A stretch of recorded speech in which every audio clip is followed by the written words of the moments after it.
YouTube Telugu. ఇప్పుడు AP top 10 చూద్దాం. తొట్టంబేడు మండలం చియ్యవరం గ్రామంలో గ్రామ సభ జరిగింది. ఈ సభలో తిరుపతి జిల్లా జాయింట్ కలెక్టర్ శుభం బన్సల్, ఎమ్మెల్యే బొజ్జల సుధీర్ రెడ్డి, ఆర్డీఓ భానుప్రకాష్ రెడ్డి, ఏడీ అరుణ్ కుమార్ పాల్గొన్నారు. గత ప్రభుత్వంలో ఇష్టారాజ్యంగా వ్యవహరించి అవకతవకలకు పాల్పడ్డారని, దీనివల్ల రైతులు తమ భూములను కోల్పోయే ప్రమాదం ఉందని, అందుకే సర్వే నిర్వహించినట్లు ఎమ్మెల్యే బొజ్జల సుధీర్ రెడ్డి తెలిపారు. నర్సీపట్నం ఎన్టీఆర్ స్టేడియంలో వివిధ సంఘాల ఉపాధ్యాయులు ఆందోళన చేపట్టారు. 2003 డిఎస్సి ఉపాధ్యాయులకు పెన్షన్ సౌకర్యం కల్పించాలని వారు కోరుతున్నారు. ఈ నెల 25న విజయవాడలో జరగబోయే ధర్నాకు భారీగా హాజరు కావాలని పిలుపునిస్తూ పోస్టర్లను ఆవిష్కరించారు. బుప్పలగుప్తం మండలం పంచాయతీ పరిధిలోని కొత్తపల్లిలో ఇటీవల కురిసిన భారీ వర్షాల కారణంగా వరి నాట్లు ముంపునకు గురయ్యాయి. రైతులు మాట్లాడుతూ నీరు నిల్వ ఉండడంతో నాట్లు కూలిపోతున్నాయని తెలిపారు. అధికారులు స్పందించి నష్టపరిహారాన్ని అంచనా వేసి ఆదుకోవాలని, అలాగే ముంపు నీరు దిగేలా చర్యలు చేపట్టాలని రైతులు కోరారు. కురుపం ఎక్సైజ్ ఎస్ఏ రాజశేఖర్ తెలిపిన వివరాల ప్రకారం గుమ్మలక్ష్మీపురం మండలంలోని 16 గ్రామాలను సారా రహిత గ్రామాలుగా నిర్ధారించారు.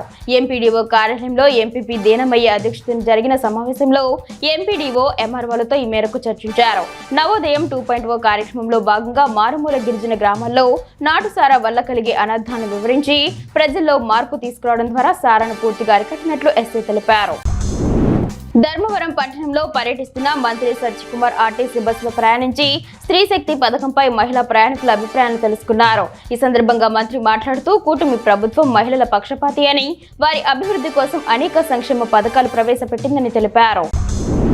స్వచ్ఛాంధ్ర స్వర్ణాంధ్ర కార్యక్రమంలో భాగంగా రేపల్లె పట్టణంలో నిర్వహించిన ర్యాలీలో ఆర్డీఓ రామలక్ష్మి మాట్లాడుతూ ప్రతి ఒక్కరూ తమ పరిసరాలను పరిశుభ్రంగా ఉంచుకోవాలని సూచించారు. వరదలు, సీజనల్ వ్యాధుల పట్ల ప్రజలు అప్రమత్తంగా ఉండాలని, నీరు నిల్వ ఉండే ప్రదేశాల్లో దోమలు వృద్ధి చెందుతున్నాయని, అటువంటి ప్రాంతాల్లో ఆయిల్ బాల్స్ వేయాలని తెలిపారు.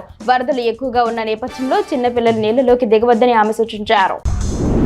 శ్రీకాకుళంలో కుల వృత్తిని నమ్ముకొని వినాయక విగ్రహాలు తయారు చేస్తున్న కుమ్మరి కుటుంబాలు మట్టి, రంగులు, ఇతర సామగ్రి ధరలు విపరీతంగా పెరిగిపోవడంతో పాటు తమ శ్రమకు తగిన గిట్టుబాటు ధర లభించడం లేదని ఆవేదన వ్యక్తం చేస్తున్నారు. పర్యావరణ హితమైన మట్టి విగ్రహాలకు గిరాకీ పెరుగుతున్నప్పటికీ పెరుగుతున్న ఖర్చులతో వారి బతుకులు మారడం లేదని వాపోతున్నారు.